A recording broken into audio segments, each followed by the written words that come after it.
some tree planting programs that are sold as offsetting in the past. I'm not saying this happens anymore. I do not have any evidence of this happening today, but in the past it has certainly been true, so it may be happening today, that some tree planting programs have been ones that were happening anyway, but that were sold as offsetting.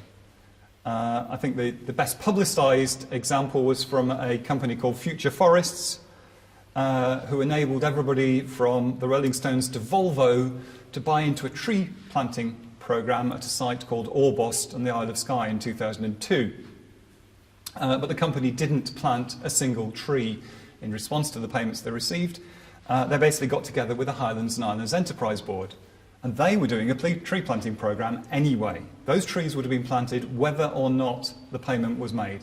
The best version of offsetting, I'd suggest to you, is the sort of thing done by a group called the Converging World, which comes under the banner of the RSA, the Royal Society of Arts.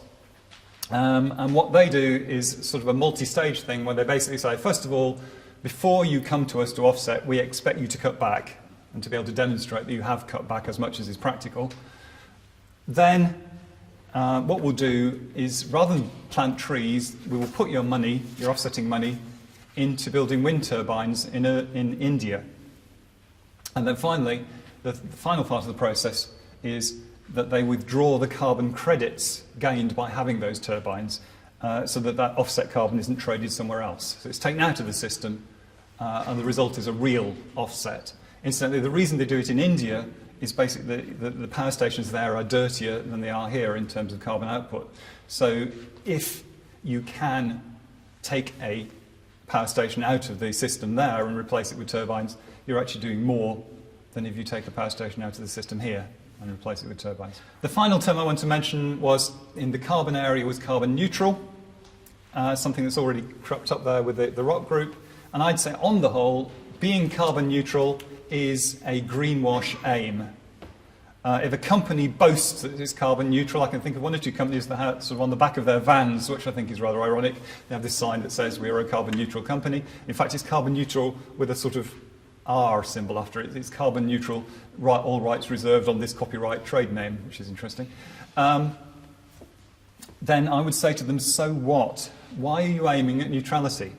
I'd honestly say we've gone too far for that. We don't just need for people to balance out the carbon that they're producing, we need to be taking carbon out of the system. Would any of those companies that say we are carbon neutral aim to be money neutral? I don't think so.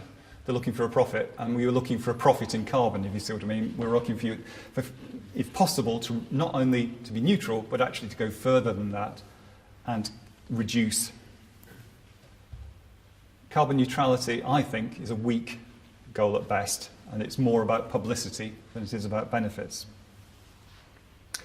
Now, one of the big things we can do to do something about climate change is to look at energy, to alter the way we generate energy. As individuals, we can cut down on our energy use, but when we look to politicians, and at the moment, let's face it, we should be looking to politicians, then we should be asking, how can we move away from the dirty production of energy? I'm not going to go through all the different approaches. This is the plug, there's more in the book. But I just wanted to pick on a couple of specific examples. One is wind turbines. There's no way that wind turbines are a total solution. If we're looking at clean energy, we need a broad spectrum of solutions, one of which is wind. But the fact is they could contribute more than they do, and I find it bizarre that a lot of the complaints about wind turbines come from environmental groups. They either don't like the look, they think they spoil the look of the countryside. I actually live fairly near some, I think they look rather nice, but I accept that's a matter of opinion. Or they worry about damage to the environment. Again, I can't go through all the details, but just to pick up on one common complaint, people often worry about the dangers to wild birds from wind turbines. I can tell you that actually, despite claims I saw recently, wind turbines do kill birds a little bit. But we're talking about maybe 2 birds a year per turbine, something like that. It's very difficult for a bird to get close enough to a wind turbine to be affected. They typically have to fly into the mast or something like that. It's not a case of hitting the sort of propellery bit. Let's just compare that with the number of birds killed every year by cats in this country. Anybody like to hazard a guess as how many birds are killed each year by cats in this country? Any suggestions? Yeah, about 50 million birds killed every year by cats in this country. So frankly, environmentalists, if you are worried about birds, go out and kill some cats. Don't worry about the turbines. Get rid of the cats. I'm sorry, cat lovers. You know, I don't really mean that. I don't want them to kill cats, but I just want to put it into proportion. That's a large-scale approach to wind, of course.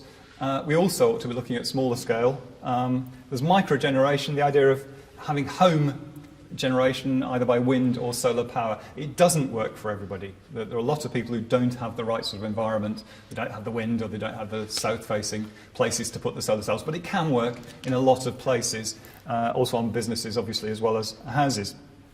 And frankly, it hasn't taken off in the UK anywhere near as much as it has, say, in Germany, where it's been much better supported. And I'd say one of the problems is we've only been offering really quite feeble subsidies that are pretty difficult to get to encourage people into it. I'd suggest if we're really serious about this, then what we ought to be thinking about might be, for instance, 100% funding of microgeneration. So it's actually paid for in full. The household doesn't have to pay anything. The downside being the household doesn't get much of the electricity value until it's paid off the original cost. So maybe you get 10% of the electricity generated value until you've paid off the cost. But we need some way of encouraging people into it more if we think it's a valid way of going forward. And most environmentalists will say that microgeneration is a good thing to have. The other energy problem, as well as just being able to generate it, is that we're not looking enough into new approaches. We're not doing enough about wind, about wave, about tidal power. And frankly, to take the most controversial example, I would say we're not doing enough about nuclear power either. The current type of nuclear power, nuclear fission, is relatively clean in climate change terms. There are one or two issues there, but it's relatively clean in climate change terms. But it is unpopular, and in part this is down to disinformation, in part it's down to worry, quite genuine worry. One of the problems with nuclear power comes back to this idea of seeing patterns that don't really exist, because a lot of people are worried about clusters of cancer cases near nuclear power stations. But it's only an assumption that the two are connected, and I'll come back to whether or not it really is the case in a moment. The fact is, because our brains expect patterns, we see them where they don't really exist, and we've got problems if something really is random. But the fact is, clusters are a natural random occurrence. Let me just get you to think of something. Imagine I've got a big tin of ball bearings, and I took them over there on the nice, shiny flat floor and emptied out my tin of ball bearings and saw where they went. I think you would be pretty surprised if when I did that, I ended up with a nice regular grid of ball bearings evenly spread out over the floor. You'd think there were magnets under the floor or something to make that happen. It's not natural. What you'd expect is you get sort of clumps where they've rolled together and bits where there were spaces without them. You get clusters. It is a perfectly natural thing when you randomly distribute something. But the trouble is, because we're used to patterns, because we expect patterns, when we see a cluster, in this case, unfortunately, a cluster of cancer cases, we say, what could have caused it? Oh, there's a power station nearby, or oh, there's a phone mast nearby.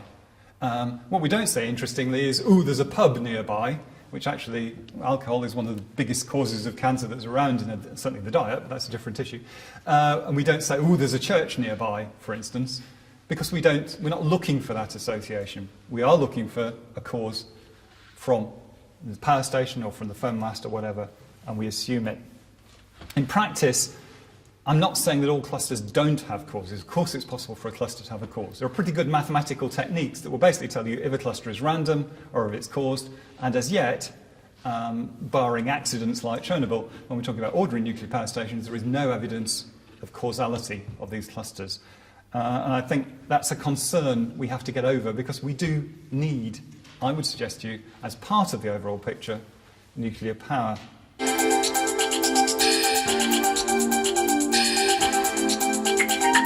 Okay.